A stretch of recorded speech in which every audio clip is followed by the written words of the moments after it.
ایک سورہ فاتحہ کی تلاوت کی گزارش ہے مرحوم محمد صادق رضا حسین سید اور روشن بانو دلاور حسین جلالی کی روح کے ایصال ثواب کے لیے۔ بسم اللہ الرحمن الرحیم، الحمد للہ رب العالمین الرحمن الرحیم مالک یوم الدین، ایاک نعبد و ایاک نستعین، صراط المستقیم صراط الذین انعمت علیہم غیر المغضوب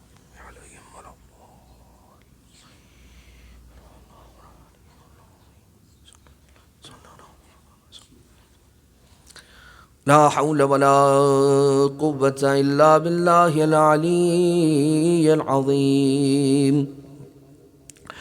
حسبنا الله ونعم الوكيل نعم المولى ونعم النصير أعوذ بالله من الشيطان اللعين الرجيم بسم الله الرحمن الرحيم حمدا لك يا ذا الجود والإحسان والفضل والطول والامتنان وصلاة وسلاما على من لا ينطق عن الهوى إن هو إلا وحي يوحى حبيب قلوبنا وشفيع ذنوبنا وطبيب نفوسنا مولانا ومولى الثقلين جد الحسن والحسين أبي القاسم المصطفى محمد اللهم صل على محمد وآل محمد وعلى آله الذين أذهب الله عنهم الرجس وطهرهم تطهيرا اللهم صل على محمد وآل لا سيما على الإمام المنتظر والحجة الثاني عشر واللعنة الدائمة الباقية المستمرة على أعدائهم ومنكري فضائلهم ومصائبهم وغاصبي حقوقهم من الأزل إلى قيام يوم الدين أما بعد فقد قال الله سبحانه وتعالى في محكم كتابه ومتقن خطابه وقوله الحق وهو أصدق القائلين بسم الله الرحمن الرحيم إنما يريد الله ليذهب عنكم الرجس أهل البيت ويطهركم تطهيرا اللهم صل على محمد وآل محمد۔ لائق صد احترام مومنین اور مومنات، شب مبارک جمعہ ہے اور ہمیں اس رات میں اور کل کے آنے والے دن میں جتنا ہو سکے پروردگار عالم کی عبادت کا زیادہ سے زیادہ انتظام اور اہتمام کرنا چاہیے۔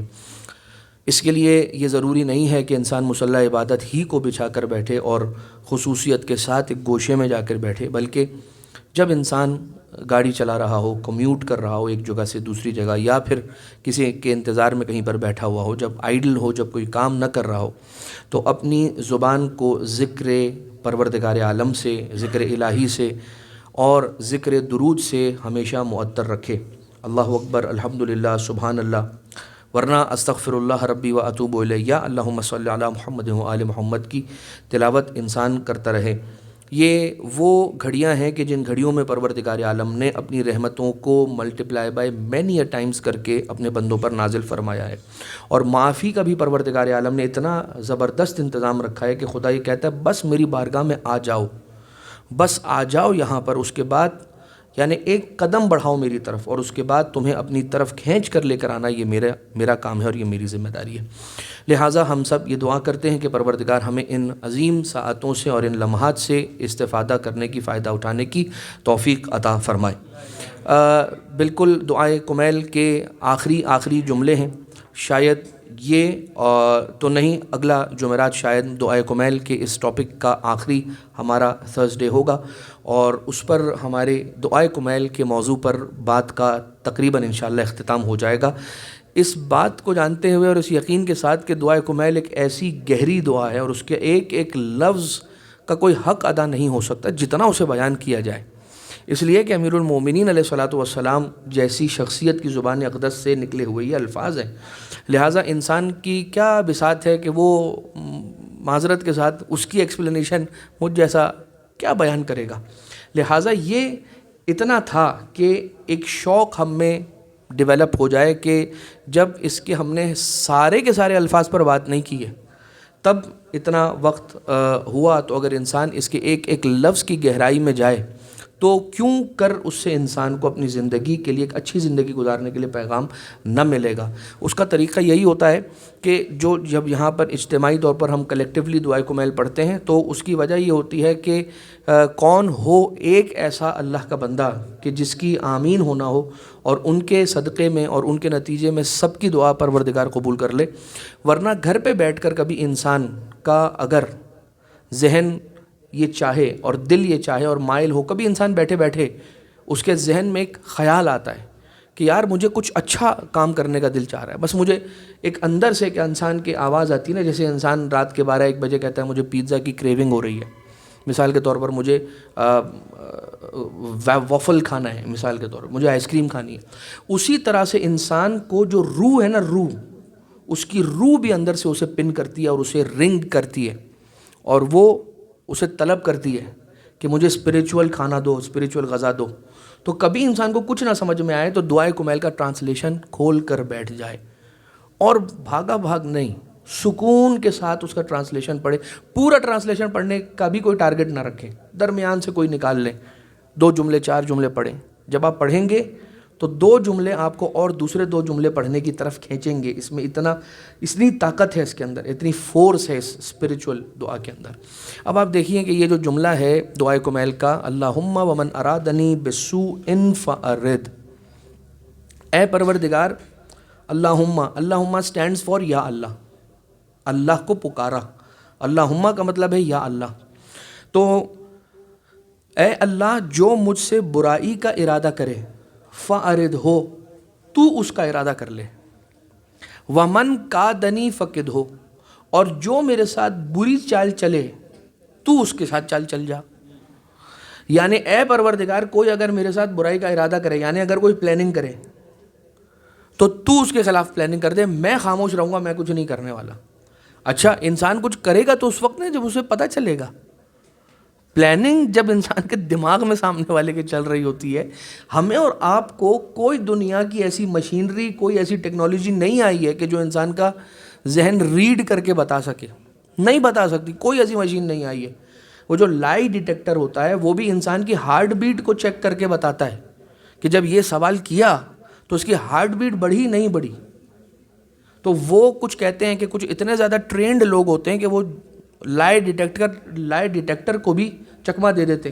اتنا اللہ معاف کرے، جیسے کہتے ہیں نا، کچھ کسی کہنے والے نے کہا چھوڑو یار تمہیں تو جھوٹ بولنا بھی نہیں آتا، تم تو جھوٹ بولتے تو پتہ چل جاتا ہے کہ جھوٹ بول رہے ہو، اتنا کانفیڈنٹلی بولو کہ پتہ ہی نہ چلے، استغفر اللہ۔ تو وہ یہ جو کہتے ہیں نا، بہرحال اللہ معاف کرے۔ تو اللہم من ارادنی فارد ہو بسوء فارد، جو برائی میں بری پلاننگ کرے میرے خلاف تو اس کا ارادہ کر، تو اسے دیکھ لے پروردگار۔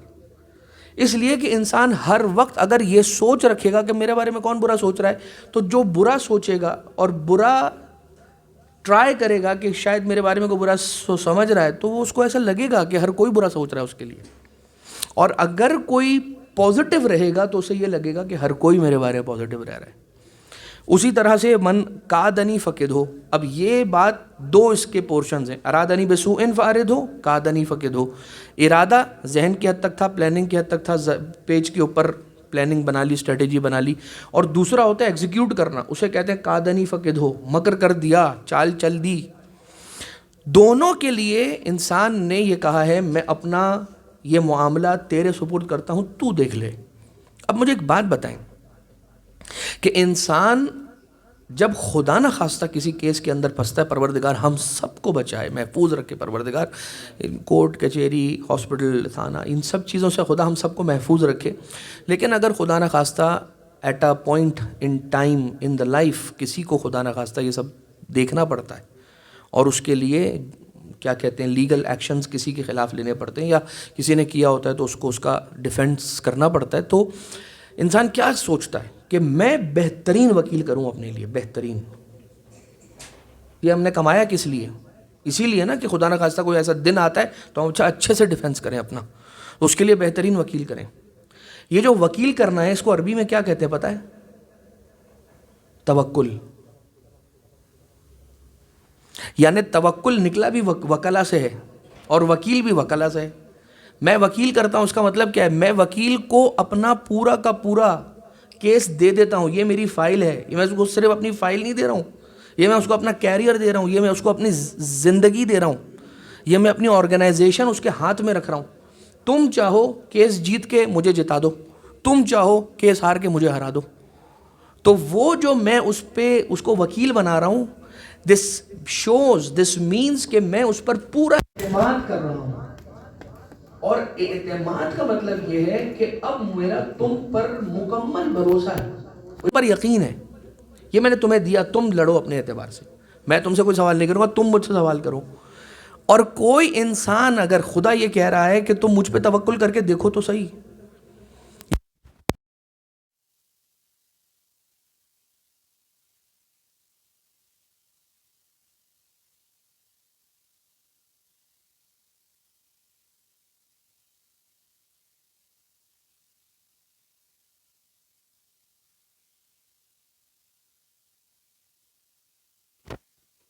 بالعباد 4 مسئلے. چھٹے امام علیہ السلام کسی اور موقع پر یہ میں آپ کی خدمت میں عرض کروں گا. آج صرف ایک جملہ کہ چھٹے امام فرماتے ہیں صادق آل محمد امام جعفر صادق علیہ الصلاۃ والسلام.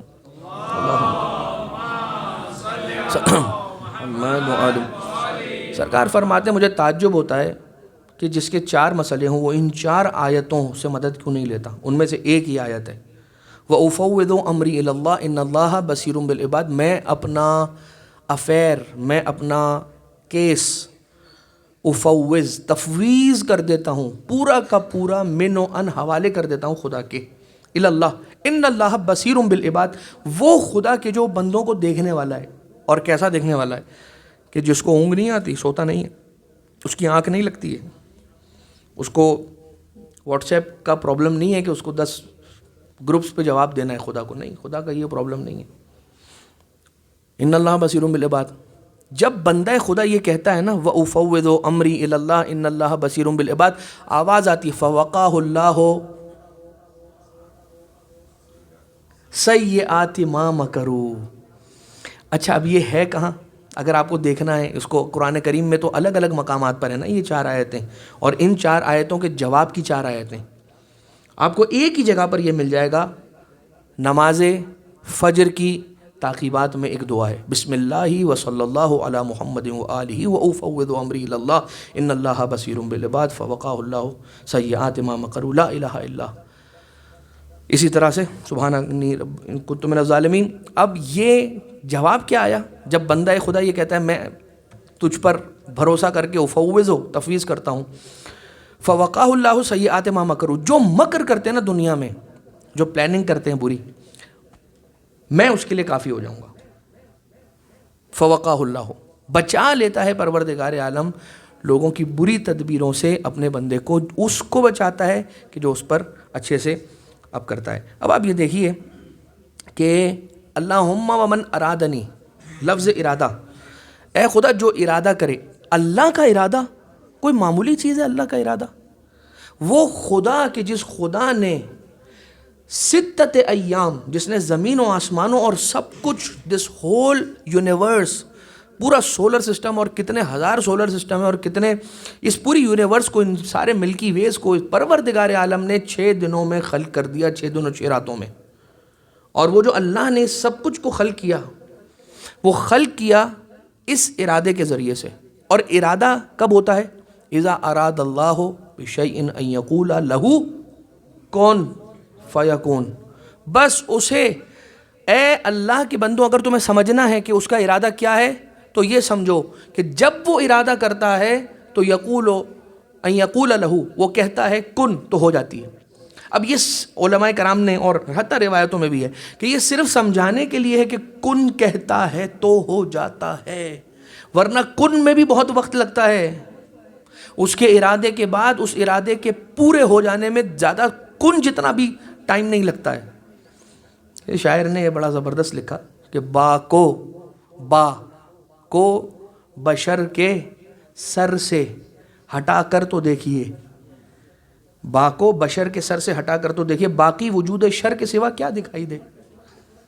اور کن کو لفظ با سے ملا کر تو دیکھیے، کن کو لفظ با سے ملا کر تو دیکھیے، لکھا ہوا رسول کا کنبہ دکھائی دے، لکھا ہوا رسول کا کنبہ دکھائی دے تو آپ کو حدیث ملے گی کہ نحن مشیت اللہ، ہم ہیں وہ اللہ کا ارادہ، کہ جب پروردگار عالم ارادہ کرتا ہے، اذا اراد اللہ بدأ بکم، زیارت جامعہ، کہ جب خدا ارادہ کرتا ہے آپ کے گھرانے سے شروع ہوتا ہے، ارادت الرب فی مقادیر امورہ تہبط الیکم وتصدر من بیوتکم، اللہ کا ارادہ جب ایگزیکیوٹ ہونا چاہتا ہے اور ایگزیکیوشن کے مرحلے پر آتا ہے تو وہ پہلے آل محمد کے گھر پہ نازل ہوتا ہے اور آل محمد کے گھر سے کائنات میں بڑھتا ہے۔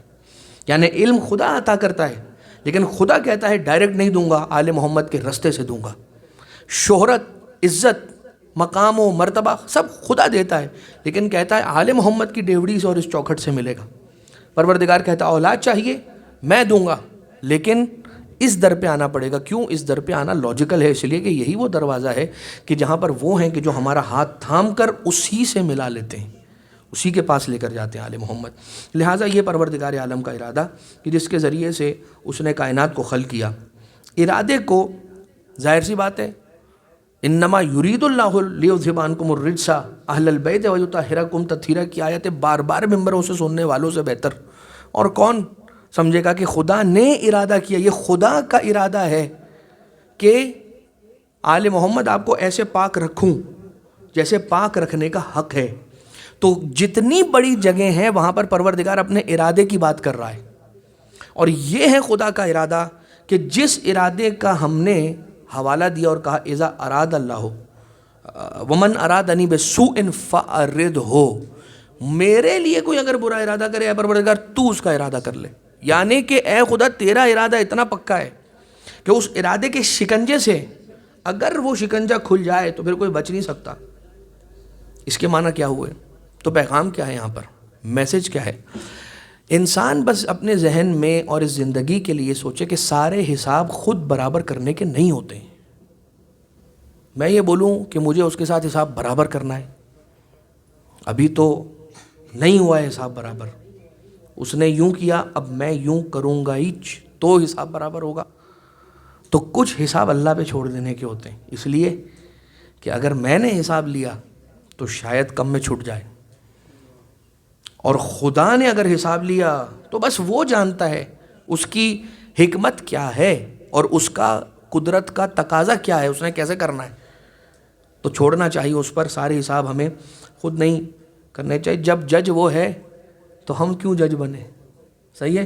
لہٰذا اب ظاہر سے بات ہے کہ دو اس میں باتیں آئی ہیں، اراد اللہ من ارادنی بسوء فارد ہو، من کادنی فقد ہو، دو چیزیں آئی ہیں کہ ارادہ کرے برائی کا، جو پہلا ٹکڑا ہے اس سے مراد روایت یہ کہتی ہے کہ دجال ہے، اور جو دوسرا ہے من کادنی فقد ہو، اس سے مراد سفیانی ہے کہ امیر المومنین علیہ الصلوۃ والسلام اس وقت یہ فرما رہے ہیں کہ اے پروردگار مجھے، یعنی کہ جو پڑھنے والا ہے مقام تعلیم میں امیر المومنین علیہ السلام، ورنہ تو سفیانی اور دجال جس کے سائے سے بھی ڈریں وہ علی ابن ابی طالب علیہ السلام ہے، وہ ہمیں سمجھا رہے ہیں کہ مانگو خدا سے ان دو بڑے فتنوں سے بچاؤ کی شیلڈ اور سیف گارڈ، اس لیے کہ یہ دونوں جب آئیں گے تو یہ تمہارے اور ہمارے بچنے کا کوئی رستہ چھوڑیں گے نہیں۔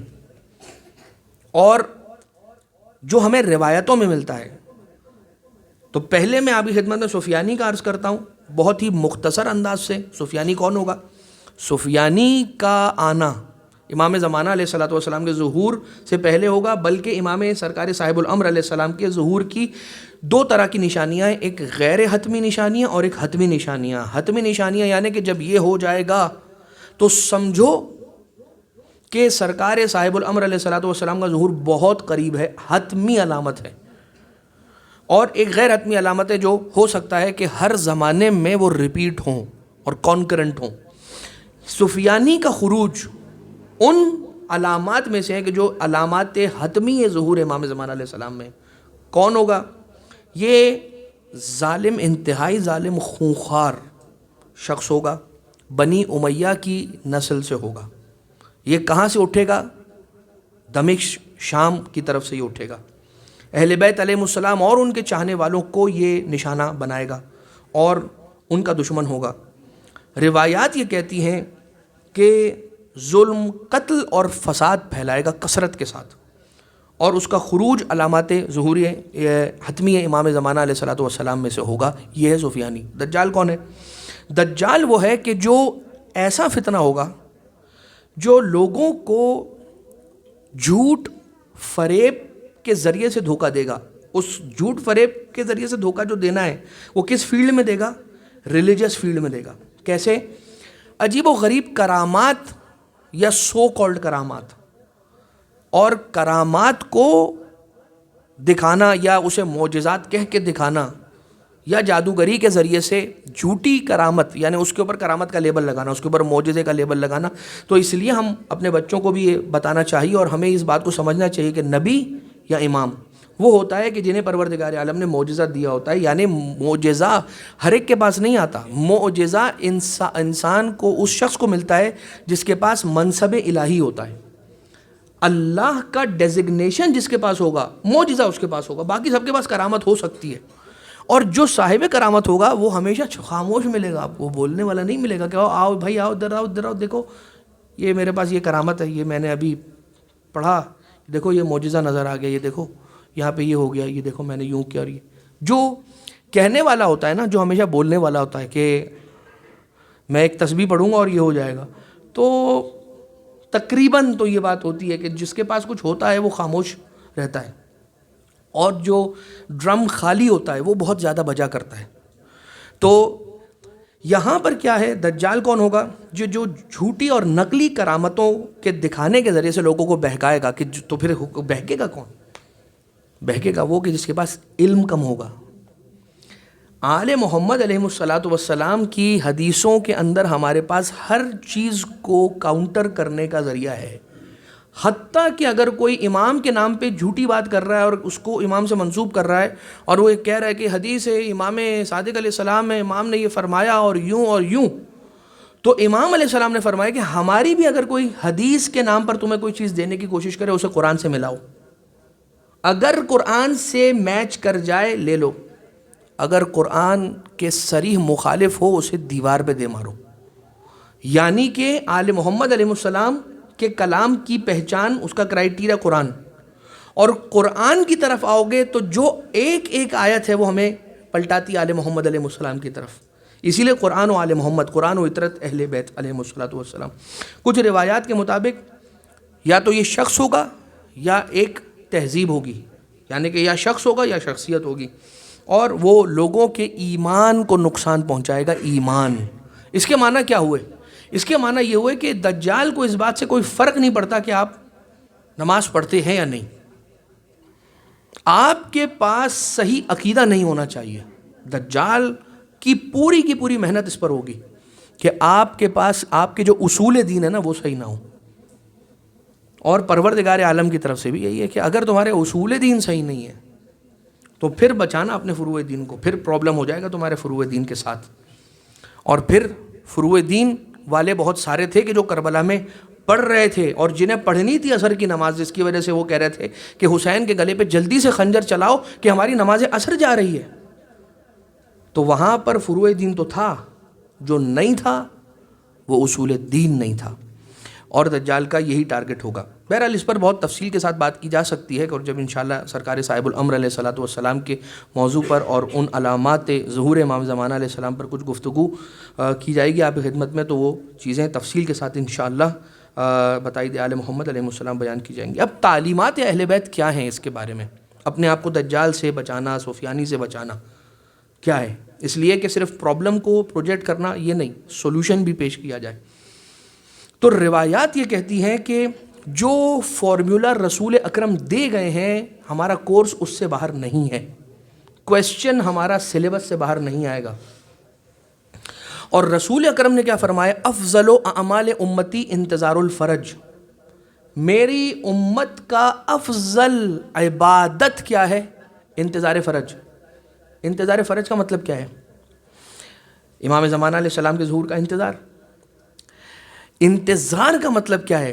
انتظار کا مطلب یہ ہے کہ اپنی نگاہیں امام زمانہ پر ٹکا کر انسان ان کے ظہور کا انتظار کرے، ان کے ظہور سے پہلے وہ کوئی کام نہ کرے کہ ظہور کے بعد ہونا ہے۔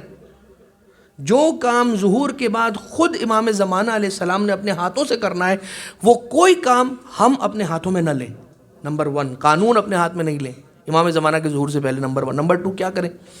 جو ہمیں آداب روایات آل محمد علیہ السلام میں بیان کیے گئے وہ آپ کی خدمت میں عرض کر رہا ہوں، اس کا خلاصہ، اور اس کے سپورٹ میں چھٹے امام علیہ السلام کی بھی حدیث ہیں۔ چھٹے امام علیہ السلام، 5ویں امام علیہ السلام، 12ویں امام علیہ السلام کے غیبت کبریٰ کے زمانے کی تیاری کے بارے میں اس وقت سے بتا کے جا رہے ہیں۔ واجبات تمہارا کوئی چھوٹنا نہیں چاہیے، حرام تم کوئی کرنا نہیں، اپنے آپ کو خواہ کی ہلاکت میں نہ ڈالنا، بچا کے رکھنا، کیونکہ تم امام زمانہ کی پراپرٹی ہو، ان کی امانت ہو۔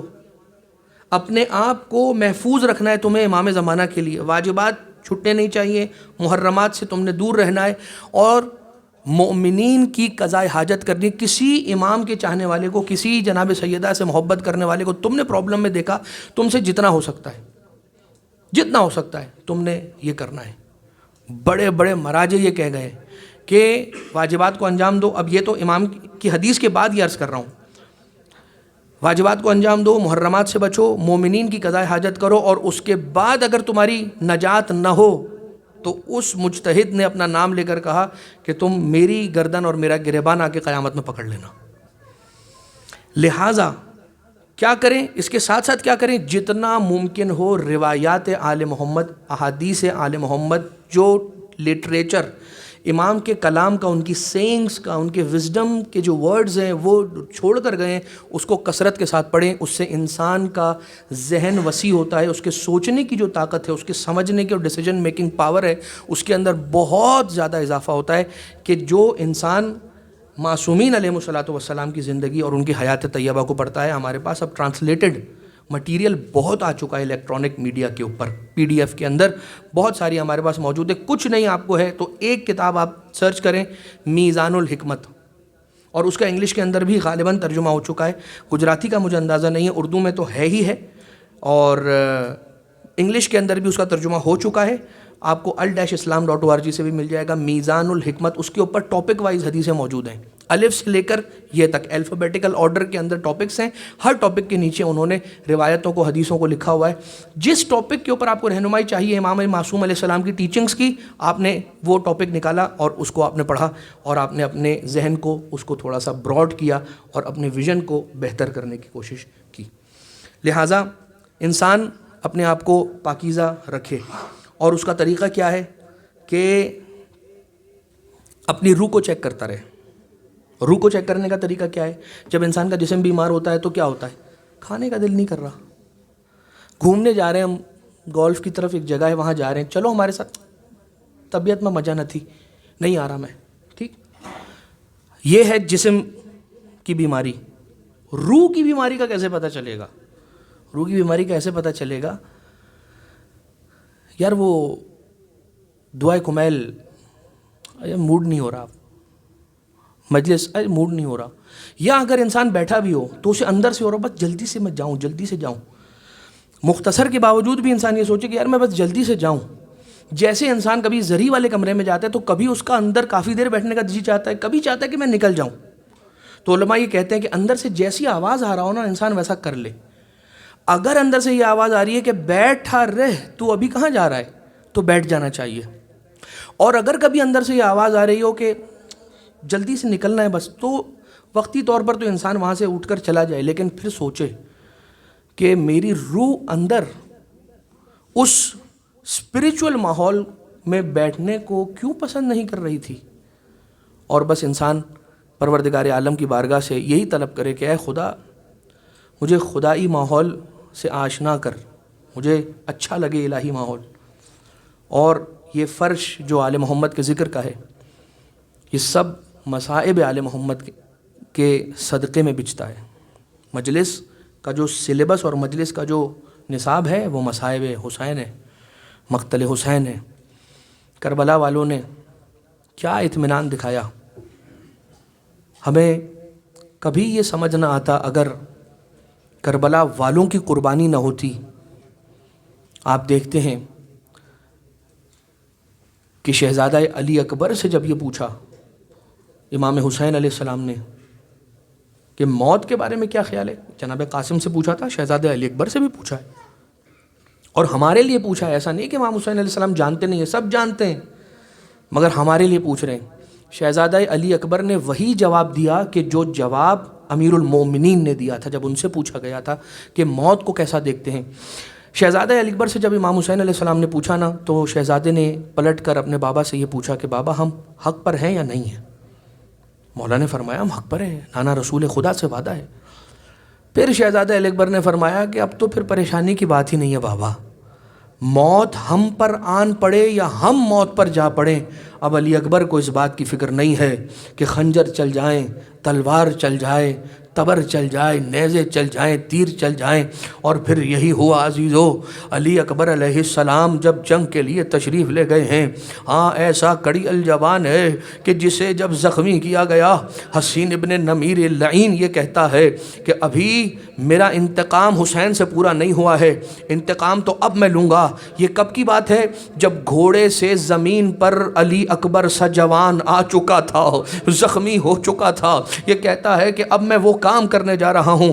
بوڑھا باپ تڑپتا ہوا اگر اپنے بیٹے کے سرانے نہ آ جائے تو عرب کا سارا غم میرے نام میں لکھ دینا، نعوذ باللہ، یہ کہہ کے ایک مرتبہ اپنے نیزے کو نکالا اور نیزے کا رخ علی اکبر کے سینے کی طرف نشانہ بنا کر چلا ہے یہ لعین حسین ابن نمیر ملعون، اور تیز رفتاری کے ساتھ آیا، نیزہ برچھی، یہ برچھی علی اکبر کے سینے میں پیوست ہوئی۔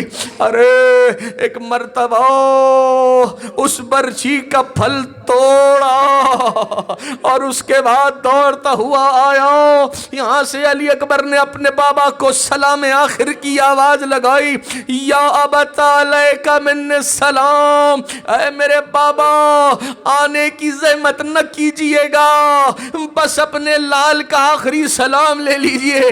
یہاں سے حسین دوڑے دوڑے چلے، ارے کیسے دوڑ کر آتے حسین، یہاں مولا حسین نے فرمایا علی اکبر اپنے بابا کو آواز دیتے رہو، اس لیے کہ میری آنکھیں دیکھنا چھوڑ چکی ہیں، آنکھوں کی بینائی چلی گئی بیٹا علی اکبر، صدا دیتے رہو، تمہاری آواز کو سن کر شاید تمہارا بابا تم تک پہنچ جائے۔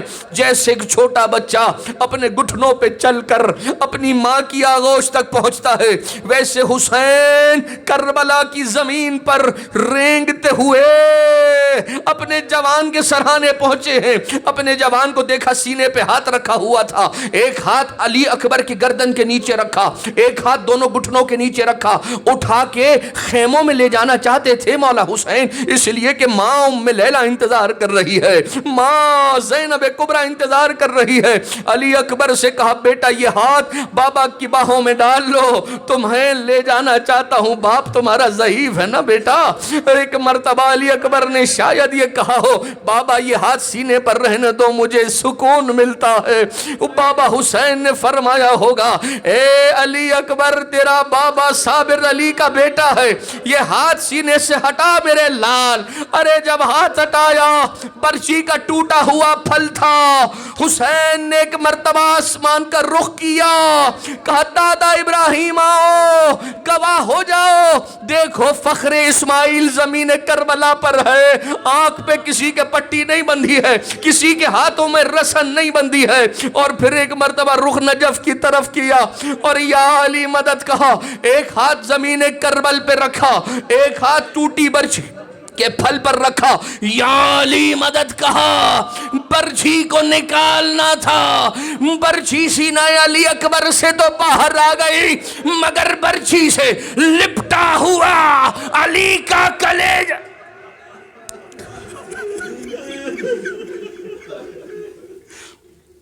واہ غربتا واہ حسین الا ولعنت اللہ علی القوم الظالمین سیعلم الذین ظلموا آل محمد ای منقلب ینقلبون۔ پروردگارہ ہمارا اس توسل کو اپنی بارگاہ سے مقبول و منظور فرما، صاحب الامر کی بارگاہ میں پرسے کا پیغام ان آنسوؤں کو ایصال و ارسال فرما، سرکار کے ظہور میں تعجیل فرما۔ ایک سورہ فاتحہ مرحوم محمد صادق رضا حسین سید روشن بانو دلاور حسین جلالی کی روح کے لیے۔ بسم اللہ الرحمن الرحیم الحمدللہ رب العالمین الرحمن الرحیم مالک یوم الدین بسم اللہ الرحمن الرحیم بسم اللہ الرحمن الرحیم قل هو اللہ احد بسم اللہ الرحمن الرحیم قل هو اللہ احد اللہ الصمد لم یلد ولم یولد ولم یکن له کفوا احد۔ ماتم حسین، ماتم علی اکبر۔